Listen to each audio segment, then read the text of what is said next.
Petu salvasu lua salamo Amonaea, lena te ena e tagata le Atua, na latou tuliesea Alema le Itiiti mai le aai, ana poloaiina o ia se agelu e toefoi atu tala'i le afio le Atua. Le tusa mea tonu na tutupu o Tusi Mamona, o stasi molimau e Iesu Keriso.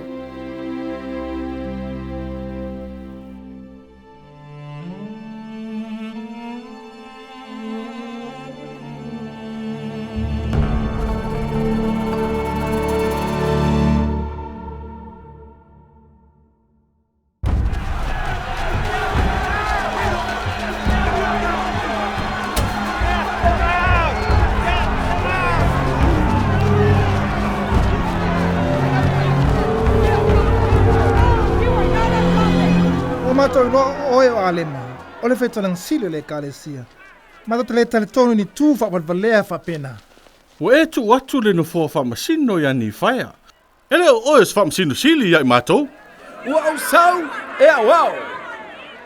E tusa ma le whaturanga pa ia le atua ua Laveaiina iau. Mato te le lolotu i lau e kalesia. Tuli o ye whafu.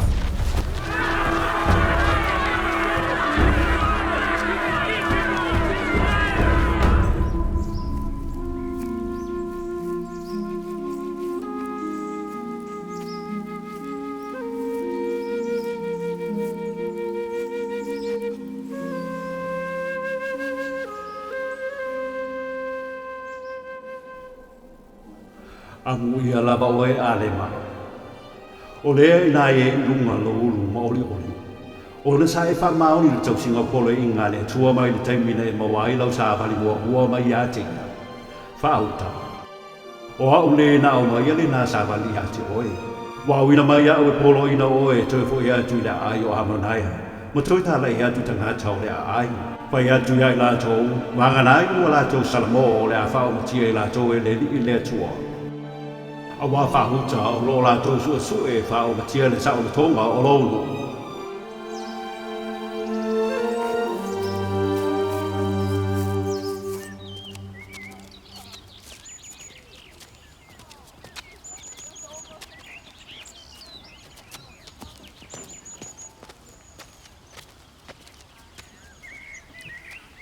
E te abatu e se mea eise au ona whatau wa ale atua.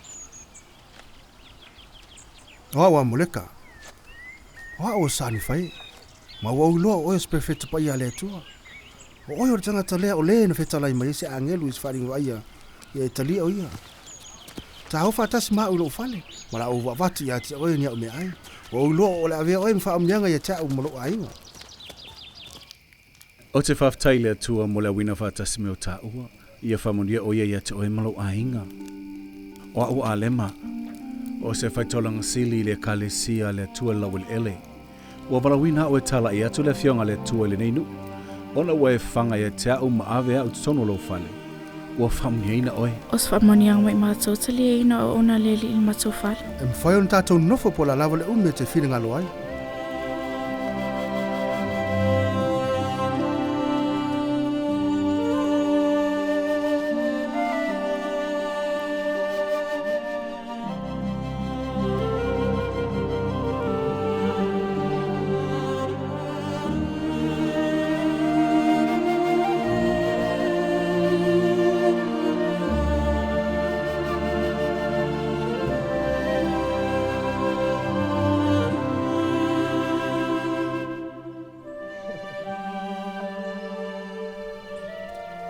Saha o mele fionga le li e te hau mai alu.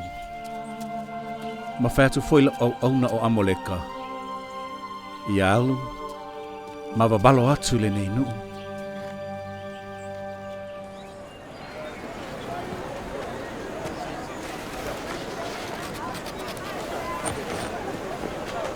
O te mana uia se fsoswani whinau ngatau whanua.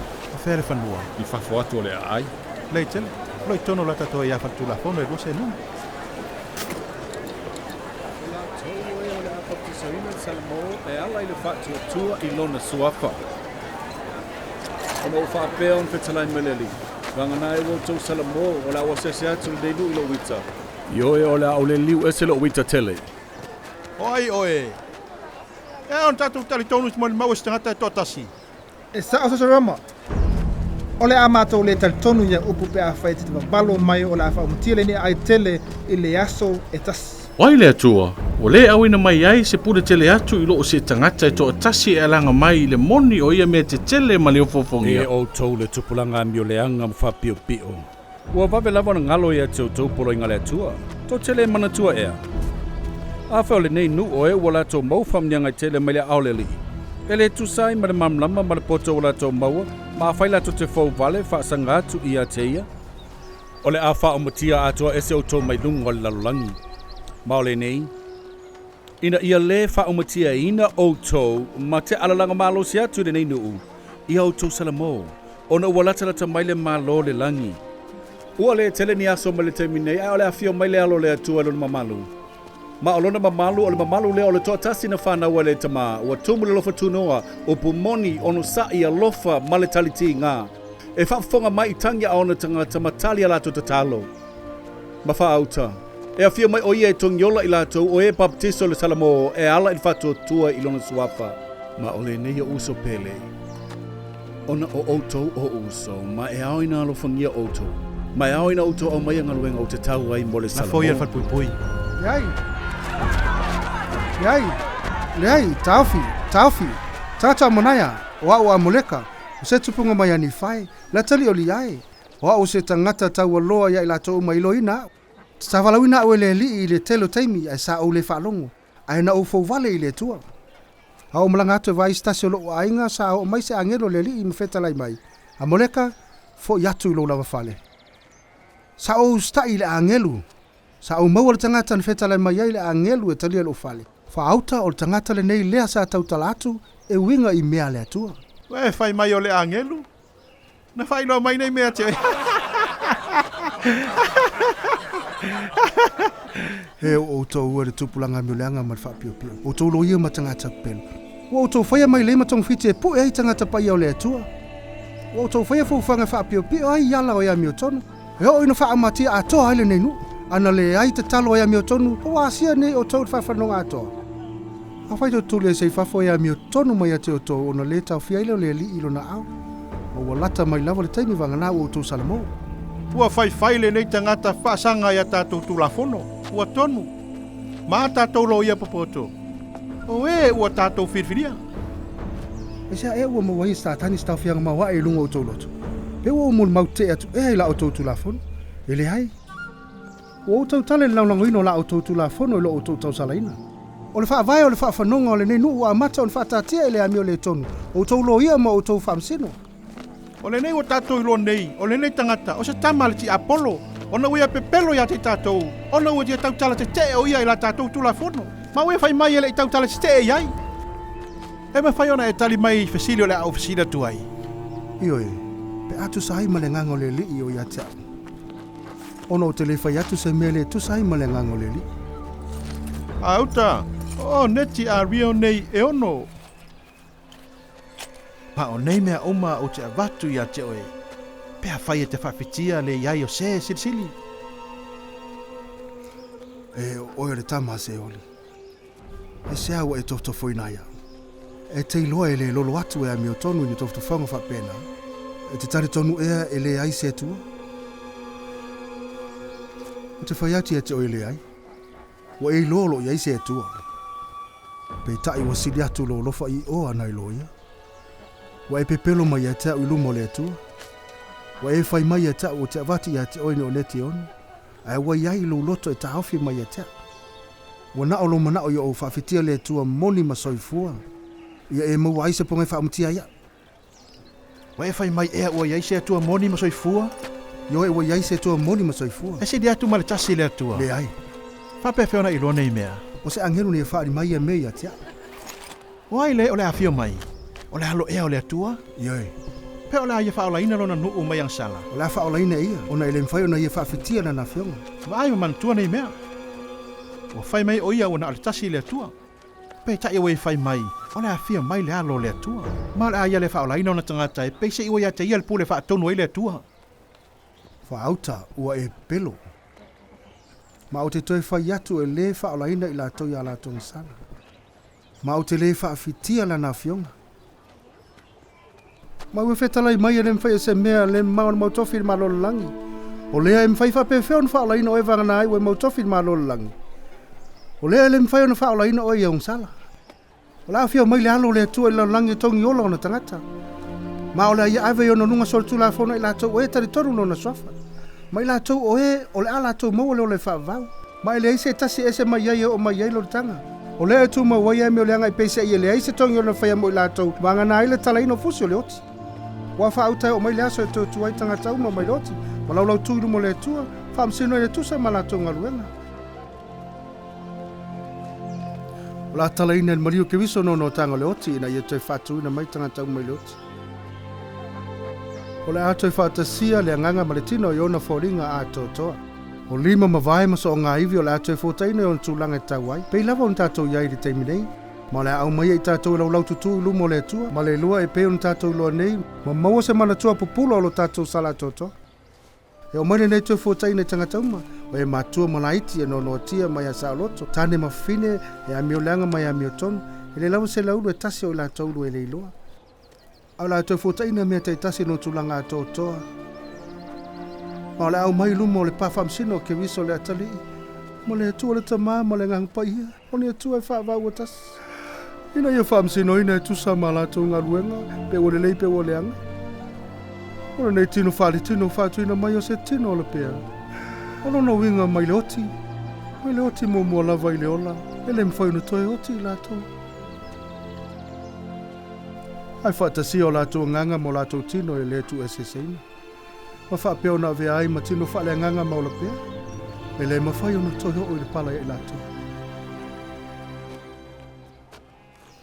Se Roma, o le nao tangata webepelo iei ai webepelo foi le atua. Ue si le fio ma faufaunga uma ma uwhailo mai e ma uelo na nganga. Ua mai loa la faufuanga i whaasele nei nu.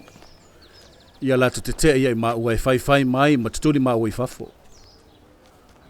O le meo te whatu e te o te whatu e tangata uma. O se mai leile nei ar fili, ina ia ona au mai i lato i lalo lana pule. Ia no tia o tō i whiriwhili i whawhanonga e whawawau.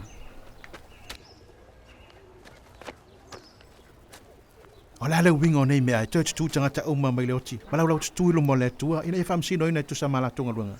Ua tuina mai le tō tele e lo me lilo le atua e tusa maringa ua i marifiri ngā lato tu atu ia te ia. Ai a whai lato te whamaa o lato loto. E tu mai e lato le vaenga i tito le afionga, se ia oina lato le iloa na me lilo. Ona ave leo i lato whatanga tau tau ti Apollo, ma taita i atu elona loto i lalo di whawhanonga. O le winga le na o whiriwhili o se oli. A whai sa whamaa au tātou loto le upu mo o oina le maua i tonu i tātou. Ona matau tia leo tātou tūlanga, o le atau salaina i tātou. Sa iai sevanona tu mai le tangata i ne ona salamo ai. Ma lulanga le nei o stulanga nofo Laveaiina. O se taimi e sauni ai whitai ai mo le atua. O se taimi e sauni ai mo le nao langa e le ngata, le na matau tala tuai pe amawai atu tutu mai o e woti. O le nei ana lele fofuanga o togiola, le na whatatia ma le whawainga lalolagi. Po wale mwhai ona iai o se tutu. Ae sa iai se fofuanga o togiola, na whatatia leo le a whataunu ali tutu mai o e woti. Na tu mai le atua poloaiina i tagata, ina ua umon fale mai le fofuanga o togiola. Ina i lato le whaile leanga. Na ia whetalai mai. A whaito salamo ma le whama a tau loto. Ona o walofa le a teo to e alailo watali e toa tasi na whanaua. O lea o so se tasi salamo ma le whama aina luna loto. O la ia te ia le ia i le alofa muti vale ala tula watali e toa tasi na whanaua. Mo se whamanga longo anang sala. Mo i lato i le aulu whale mai lo malolonga. O te mnao iau tau wha alo tau mawalalo tau lawa i lumo le atua. Ma o mai fua te tau ai mo salamo. Ina i mawhaifoi ona o tauru atu le nā malolonga. O le temi le nei e salamo ai. Ona walata rata mai le aso lorotanga. O te mo o mai le tonga le mua lo loto. Ina iau tau wha alongo ia upu. Ma la fua i ese tau anga sala. Ma aua le faatuai le aso tau salamo. A iau tau wha maulalo tau lawa i lumo le alii. Ma wala au atu ilona suafa pa ia. Ma mata ala ma tatalo i le au noa. Ina ia le whaaso soina o toi lungo o mea. E ma whaina tau Laveaiina. Ma taitai na iau tau elo nangang pa ia, ma loto maulalo ai, anga malu, ngā wae, Ono sa'i tumu le alofa ma le talitinga atoa.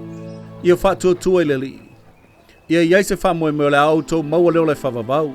Ia iai le alofa le atua e le au noa i o tau loto. Ina e mawhai no si ai o tau dunga le asa muli. Maulu atu no na malo longa. O e tana noa mai le salamo. Le asa mea mātou te whaia. Ubalava! E se ata o ngata whaalongo ni tangata. O pepelo tātou e Amoleka. O upu renga nei Alii la tātou tūlafono. Whapea fwoi o na whaasanga i a tātou lo ia ma whamasino. Wala upu leanga i tangata umarunu.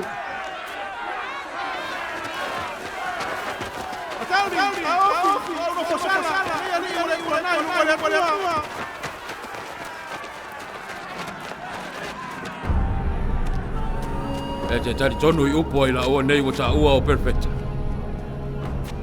A vese atu mai la tou, sunu ma vampa na ua la te tonu.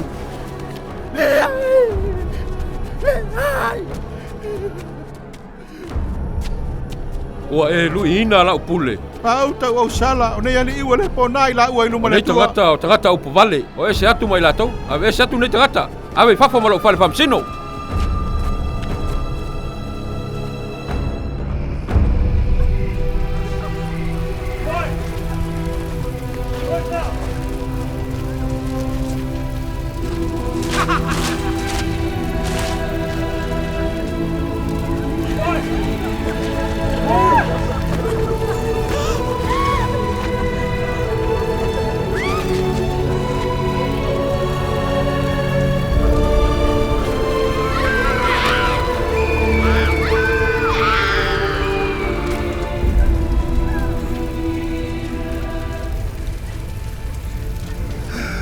Pefe o le tawa i atu leiva inga leanga mtautia. Ia ta whaalolo ato ta lima whaangare mana o le atua o iai taua. Ma Laveaiina latou mai ape afimu.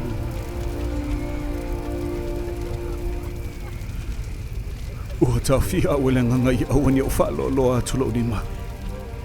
Ua Laveaiina ai latou i le ia te lava i le mamalu. Ma na tinga ina o ina latou whai ele nei mea. Ina ia tonu whamasinonga la ia whai e lunga i latou i Lona toa sa. A tono le asunu ina fo i taua. Ia whai a lava e tusa marifina ngalo le Alii. Ai whaauta, ele i uma le tāanga luenga. O lea lato te le sunu ina i taua.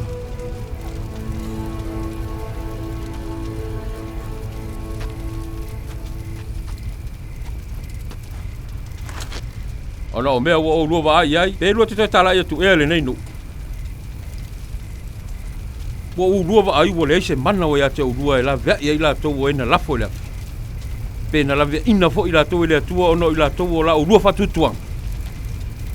O le a se lua whamatalanga i a te o lua lava.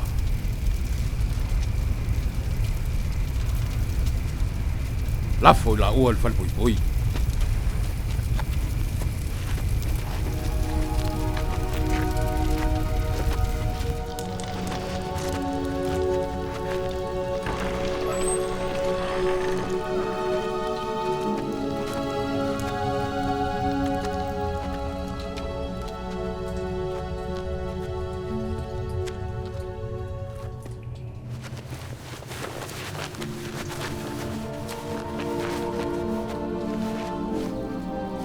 Te lua toi whaamsino ea le nei nuu. Matau le enga le matau tūlafono.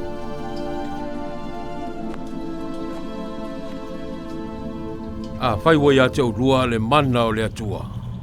Ia urua Laveaiina ia te urua lava mai nei fusi. Ona mātou tari tonu ai lea o le a wha umatia e le ri le nuu le nei. E tusa mā o urua upu.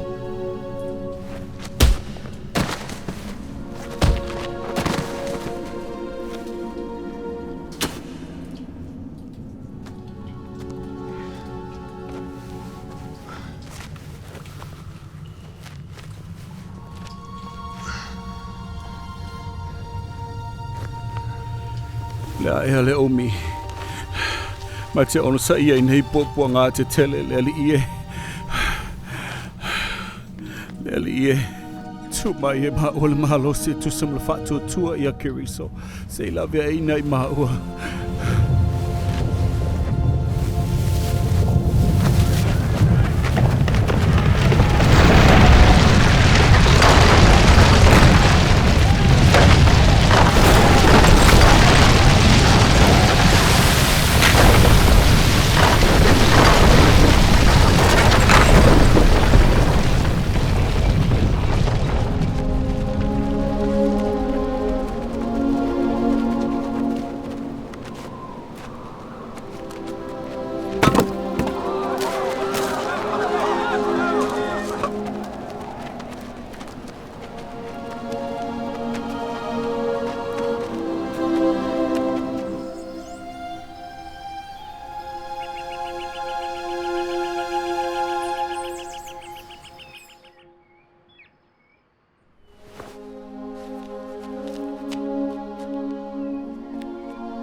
Sa o manatu o fasio tia oe. Ona la ua mio le tonu. Pamanga lo mai au.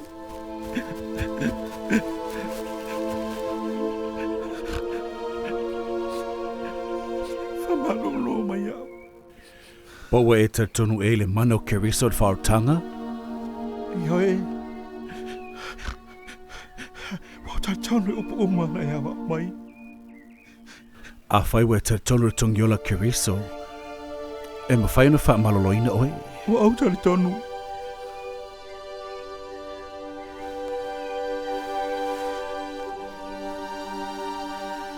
Le ali i elo mātou tua.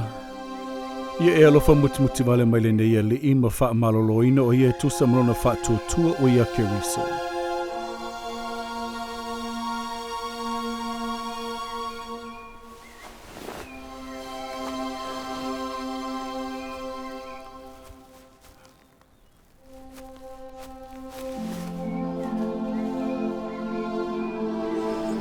Sesa Roma o te papatisoina ia te oe tusa malona.